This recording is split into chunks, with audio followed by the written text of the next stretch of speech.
کہاں سے لاؤں میں وہ لوگ؟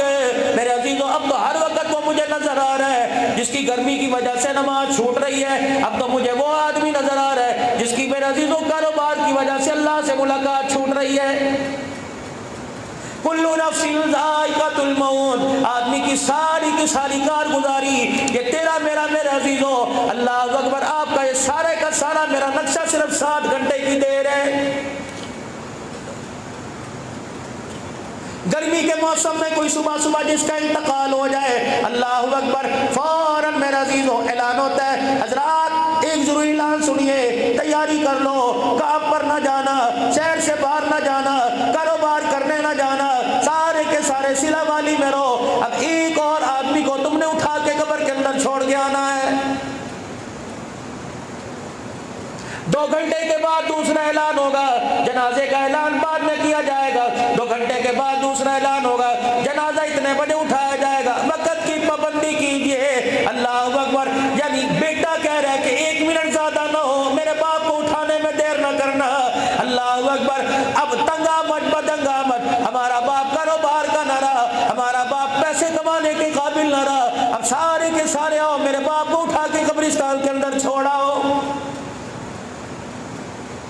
سب سے پہلی اعلان بغاوت بیوی کرے گی، اللہ اکبر، بیٹا مر گیا، ماں 3 دن غم کرے، ابا جان کا انتقال ہو گیا، ابا جان کا انتقال ہو گیا، اب بیٹا 3 دن غم کرے میرے عزیزوں، لیکن شوہر کا انتقال ہوا، سب سے زیادہ غم بیوی کو غم کرنے کو ہے کہ 4 مہینے 10 دن تجھے اپنے خامد کا غم کرنا پڑے گا، تجھے سرخی پاؤڈر نہیں لگانا، تجھے اچھے کپڑے پہن کے بازاروں کے اندر گھر سے باہر نہیں نکلنا، تاکہ 4 مہینے 10 دن تک دنیا کو پتہ لگ جائے تیرا شوہر تجھے سب سے زیادہ عزیز تھا اور تو اپنے شوہر کا سب سے زیادہ غم کرنے والی ہے۔ یہ عورت مرنے کے بعد اعلان کرے گی، اگر بیڈ روم میں ہمارا چگاڑتی باہر آ جائے گی، یہ اندر پڑے سے اٹھا کے باہر لے آؤ، ایمانداری کی بات ہے، کوئی ماں اپنے بچوں کو نہیں کہتی جنازے کے وقت تک تو بیڈ روم میں رہنے دو، میں کلی کنڈی بند کر کے اس کا دیدار کر لو، فوراً نکل کے آئے گی۔ یہی بیوی اللہ اکبر جو جی جانو کا کرتی تھی، جنازہ اٹھنے کے بعد اس کمرے میں جانے سے ڈرے گی، لوگ کہیں گے جاتی کیوں نہیں؟ کہ مجھے کمرے میں جانے سے ڈر لگتا ہے، اسی کمرے میں میرے گھر والے کا انتقال ہو گیا تھا۔ یہ میرے ساتھ بھی آپ کے ساتھ ہونے والا، تیاری پکڑ کے رکھو۔ بیوی اپنے بچوں کو بلا کے کہے گی چاچے کو اعلان کروا دے، ماموں کو اطلاع کروا دے، فون نمبر لے لے، مجھے تو موبائل میں نکالنا نہیں آتا، اللہ اکبر، یہ نمبر ملا لے، رشتہ داروں کو فون کر دے، سارے کے سارے آ جاؤ، کراچی والے آ جاؤ، گجرا والے آ جاؤ، لاہور سرگودے والے آ جاؤ، اپنے چاچے کو، اپنے بھتیجے کو، اپنے بھانجے کو، اپنے مامے کو اٹھاؤ، قبرستان چھوڑ کے آؤ، رب اکبر کی قسم ہے اب اس کے اندر ایک اس کا ہمارے گھر کے اندر ایک چرپائی کا بھی حصہ کوئی نہیں رہا ہے۔ آپ کے میرے ساتھ جو ہونے والا ہے اس کی بے وفائی کا اس وقت پتہ لگے گا جس صابن سے میرے بدن کو مل مل کے دھویا گیا، میرے بدن پہ جو صابن ملا گیا، یقین جانو میرا سگا بیٹا اس صابن کو جب تک ہاتھ پر صابن نہیں چڑھائے گا، میرا بیٹا اس صابن کو اٹھانے کے لیے تیار کوئی نہیں ہوگا۔ بے شک میرا لخت جگر کیوں نہ ہو، بے شک میرا اکلوتا ہی بیٹا کیوں نہ ہو، جن کپڑوں میں میں مروں گا، اللہ کی عزت کی قسم ہے وہ کپڑا میرا بچہ پہننا تو دور کی بات ہے، اسے ہاتھ لگانے کے لیے تیار نہیں ہوگا۔ میرے عزیزو اللہ اکبر، میری سگی بیٹیاں میرے جنازے کی چرپائی کے پاس آتے ڈرے گی اور کہیں گی ابو کو کفن میں لیٹا دیکھ کر ہمیں ڈر لگ رہا ہے۔ میرے عزیزو ادھر جنازہ کلمہ شہادت شہادت کا نعرہ لگا رہا ہوگا، اللہ اکبر، تیرے جنازے کے اندر جانے والے اتنے بے وفا ہوں گے، کل اللہ پڑھنے کے لیے پان یا منہ سے اپنا پان بھی نکالنے کے لیے تیار نہیں ہوں گے۔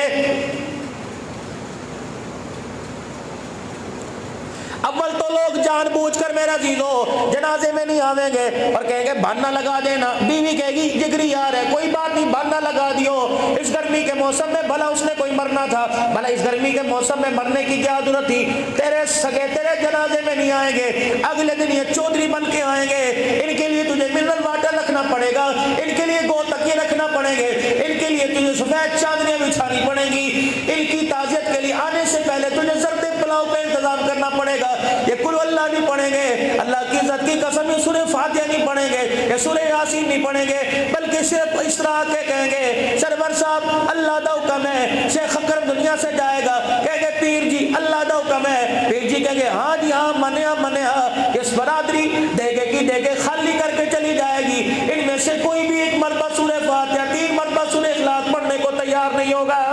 یہ سارا دھوکہ ہے جو آپ کے میرے ساتھ ہونے والا ہے، بلیکھے میں نہ رہی ہو۔ ابھی قبر کے اندر من ربو کا ما دینو کا من نبیوں کا سوال ہو رہا ہوگا، چاہے شام کی کسی کے گھر سے پک کے آوے گی، اور اللہ اکبر سگے بیٹے کو جس نے بھی ابھی تازہ تازہ یتیمی کا تاج پہنا اس سے پوچھیں گے کھانا کون سے پکوان سینٹر سے بن رہا ہے، کون سے نائی کو تو نے کہہ دیا، کہاں سے کھانا پک کے آ رہا ہے، زردے کی پلاؤ کی دیگیں کتنی ہے، پلاؤ کی کتنی ہے، زردے کی دیگیں 4 ہے اور 5 کر لو جی، تیرا ابا بڑے تعلق والا تھا، عوام آ گئی، اور چلو بچ گئی مدرسے میں دے دیو، قاری سرور صاحب کے پیر جی کے مدرسے میں دے دینا، بچ گئی چلو کام، تھوڑا نہ پڑے تھوڑا نہ پڑے، یہ دعوت ولیمہ تیرے گھر کے اندر چل رہی ہوگی۔ بہانہ بہانہ بنا بنا کر لوگوں سے کہے گا ابو جان اللہ اکبر ہسپتال میں مرے، اتنا مہنگا ہسپتال تھا، 4.5 لاکھ روپے بل بنا، لیکن تیرے تائے پر تیرے مامے پر تیرے چاچے پر رتی برابر اثر نہیں ہوگا، وہ 4.5 لاکھ بل کی بات نہیں کرے گا، بلکہ یوں کہے گا 10 نہیں 12 دے گا، پکا لو اللہ اکبر، چنے کی پکاؤ، چلو 2 کلو مرغی کا گوشت ڈال لو، آنے والے کراچی سے آئیں گے لاہور سے آئیں گے، کیا کہیں گے کہ باپ کے مرنے پر گوشت کی دیکھ نہ دے سکا، رب کعبہ کی قسم اس کا کفن تو فرشتے اتار کے پھینک دیں گے، اللہ اکبر، تیری یتیمی کے تاج سے جب تک ایک ایک موتی نہ نکال لیں تیرے رشتہ دار تیرا جان تیری جان نہیں چھوڑیں گے۔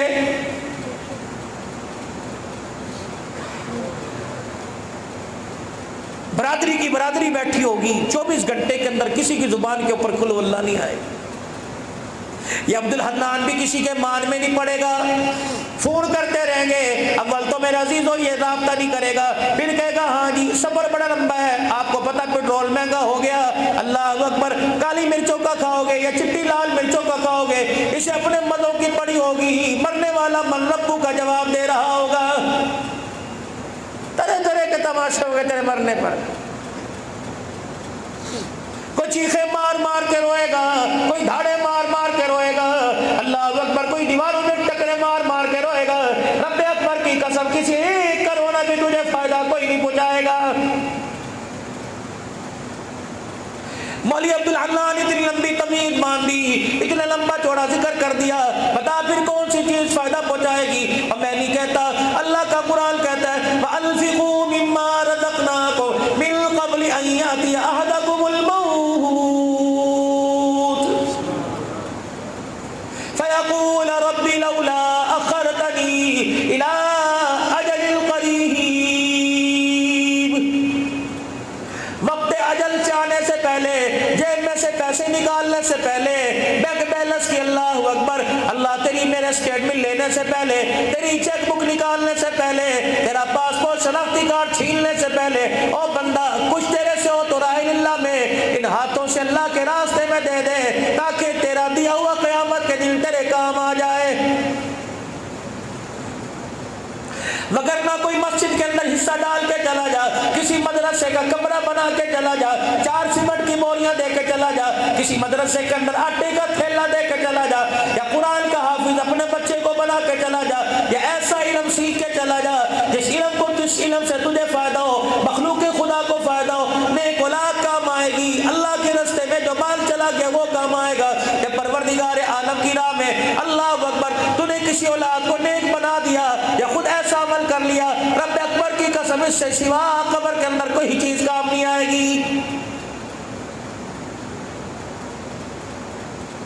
دکان والا کہہ رہا ہے ماں کامیاب ہو، پیسے والا کہہ رہا ہے میں کامیاب ہوں، جس کو شکست مل رہی وہ کہہ رہا ہے میں کامیاب ہوں، جس کو عہدہ مل گیا کہہ رہا ہے میں کامیاب ہوں، اللہ کا قرآن کہہ رہا ہے سارے کے سارے ناکام ہے، کامیاب کون ہے؟ فَمَنْ زُحْزِحَ عَنِ النَّارِ وَأُدْخِلَ الْجَنَّةَ فَقَدْ فَازَ،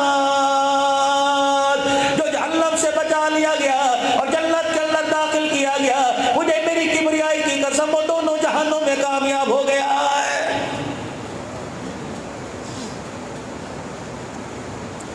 الذين ينقضون عهد الله من بعد ميثاقه ويقطعون ما امر الله وَيُفْسِدُونَ فِي الْأَرْضِ أُولَٰئِكَ هُمُ الْخَاسِرُونَ۔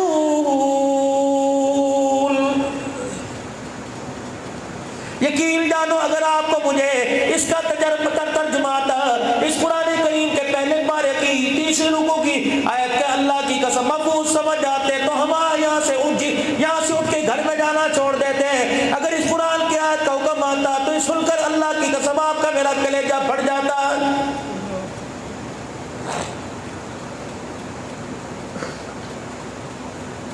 کسی کے ساتھ ناراض ہونا گناہ ہے، گناہ میرا عزیزو، نماز کا نہ پڑھنا گناہ ہے، روزے کا نہ رکھنا گناہ ہے، سود کی کمائی گناہ ہے، سود کا لین دین گناہ ہے، رشوت لینا گناہ ہے، قرآن نہ پڑھنا کوئی گناہ ہی نہ سمجھتا۔ ارشاد فرمایا مدنی کریم صلی اللہ تعالی علیہ وسلم نے فرمایا لوگوں قرآن کا نہ جاننا کبیرہ گناہ ہے اور اس کو جاننے کی کوشش نہ کرنا اس سے بڑا کبیرہ گناہ ہے۔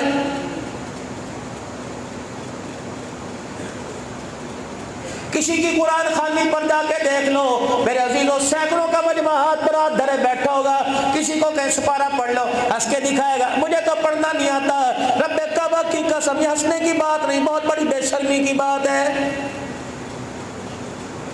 پورا مہینہ قرآن میرے عزیزو آپ کے میرے دروازے کی روزانہ کنڈی کھٹکاتا رہا، جب عشاء کی اذان ہوئی اس وقت سے لے کر فجر کی اذان تک یہ اللہ کا قرآن آپ کے میرے دروازے پہ کھڑا فریادی بنتا رہا۔ یہ قرآن آپ کے میرے لوار میرے سامنے لوار سنبھل کے آ گیا، ہاتھ جوڑتا رہا اور کہتا ہو لوگوں میرے لیے اپنے دروازوں کو کھول دو، میرے لیے اپنی زبانوں کو تیار کر لو، میرے لیے اپنے سینوں کو کھول دو، آج میرے سے وفا نبھاؤ، آج مجھے اپنے گھر میں جگہ دو، میں مرنے کے بعد تمہیں اپنا سایہ دوں گا، قبر میں یاری دوں گا، حشر میں یاری دوں گا۔ رب کبریا کی قسم ہے آج مجھے سینے سے لگا لے، میدان محشر میں میں تیرا ہاتھ پکڑ کے کھڑا ہو جاؤں گا۔ 30 راتیں میرے عزیزو کوئی مسجد ایسی نہیں تھی، کوئی مدرسہ ایسا نہیں تھا، کوئی میرے عزیزو شادی حال ایسا نہیں تھا، کسی کی بیٹھک ایسی نہیں تھی جس گھر کے اندر تراویح نہ ہو رہی ہو، جس مدرسے میں تراویح نہ ہو رہی ہو، جس مسجد میں اللہ کا قرآن نہ پڑھا جا رہا ہو۔ ہائے میری بدنصیبی، اپنے بازار بیٹھ کے وقت گزار دیا، اللہ کا قرآن سننے کی توفیق نہ ہوئی۔ بھلا میرے عزیزو ذرا بیٹھ کے سوچو تو صحیح، افطاری کے دسترخوان پر امرود میرے حوالے، کھجوروں میں نے کھا لی، پانی میں نے پی لیا، شربت میں نے پی لیا، ان ساری چیزوں کی مجھے توفیق ہو گئی، نہیں مجھے توفیق ملی خدا کا قرآن پڑھنے کی توفیق نہ ملی، کبھی میں نے بیٹھ کے سوچا ہی نہیں میرے اندر ایسی کون سی کمی ہے کہ